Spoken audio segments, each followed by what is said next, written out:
Dr. Kahanding, opo, head ng dactyloscopy unit. Ito po yung, kayo po yung nagsagawa ng scientific examination at matching. Please proceed, sir.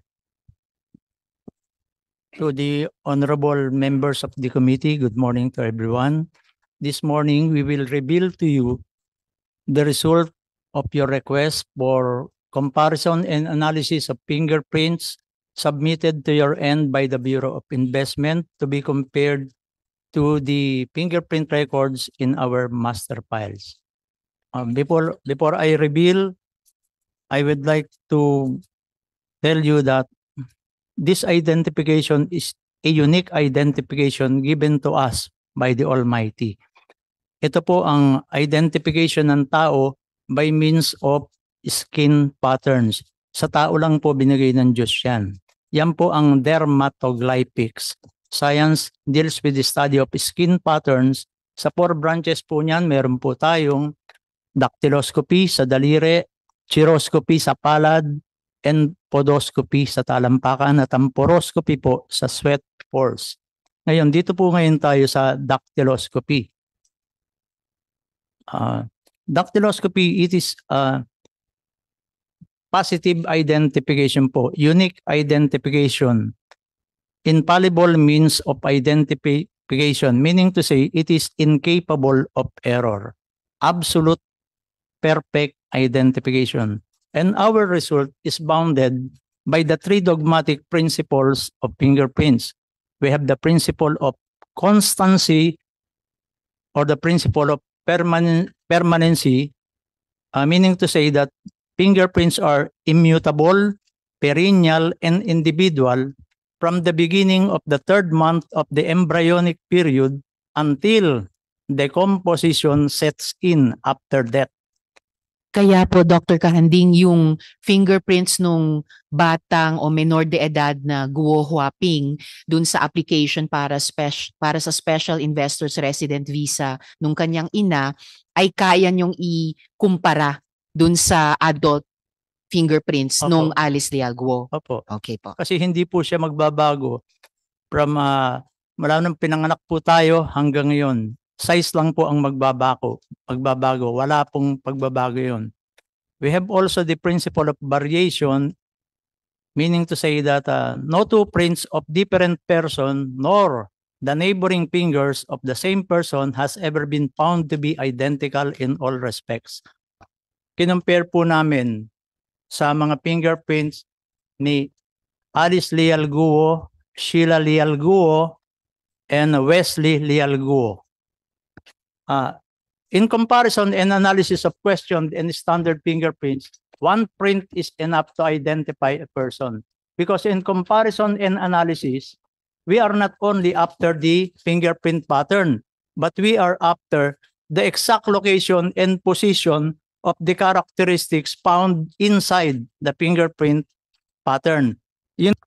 Kung tatanungin niyo po, how many identical characteristics are required in order to conclude that the question and standard fingerprints belong to one and the same person?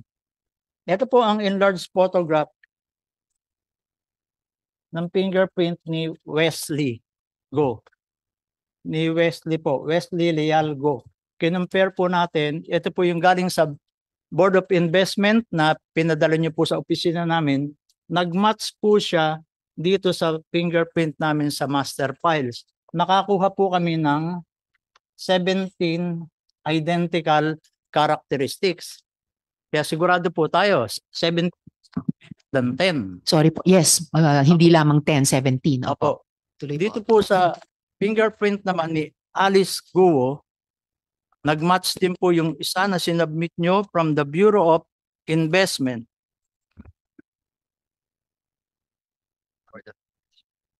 Ito po, yung sinubmit nyo po from Bureau of Investment. Board of Investment po, Okay. Doctor. At ito po yung kay Alice Leal Guo na sa amin pong master files. Nakakuha po kami ng 11 points. Doon naman po sa pagtatanong nyo, para ma-confirm po natin ang kanyang identity, meron po kaming enlarged photograph ng fingerprint ni Alice Guo na-compare po namin doon sa fingerprint na alien fingerprint card na March 28, 2006, na-compare po namin, nakakuha po kami ng 18 identical page characteristics. Kaya sure po tayo ngayon na si Alice Guo po at si Guo Waping ay isang tao lamang po. Mapapatunayan po natin na yung clearance applicant po na Alice Leal Guo na nag-apply ng NBI clearance noong November 3, 2005 ay iba po sa Alice Guo na tinutukoy na si Mayor. Malayo po yung fingerprints niya. Pwede ko pong ipakita sa inyo. Sa pattern pa lang po, ibang-iba na. Malayo po. Hindi po siya yon. Pero dun sa comparison naman po natin ng fingerprints dun sa ating alien card, dito po, nakakuha po tayo ng maraming puntos. Saan ang fingerprint? If I Yes, may- Sen. sorry. Jinggoy. Saan ang fingerprint ni Mayor dyan? Ito po. Yung isa? Ito po yung isang Alice Guo na nag-apply ng NBI clearance noong November 3, 2005 2005. po. Nauna pong nag-apply ito. Alright. Kailan na sinabit yung fingerprint ni Mayora? Ito po, 2006 po. March 28, 2006. Kaya nauna pong nag-apply ng NBI clearance, yung hinahanap niyo pong Alice Guo na iba ang muka, na hindi yung muka ni Mayor. Alright. Thank you. Salamat, Sen. Jinggoy. At salamat, Doctor. So, hindi lang sa muka, magkaibang tao, mismong sa fingerprints, magkaiba talaga. Salamat, Doctor.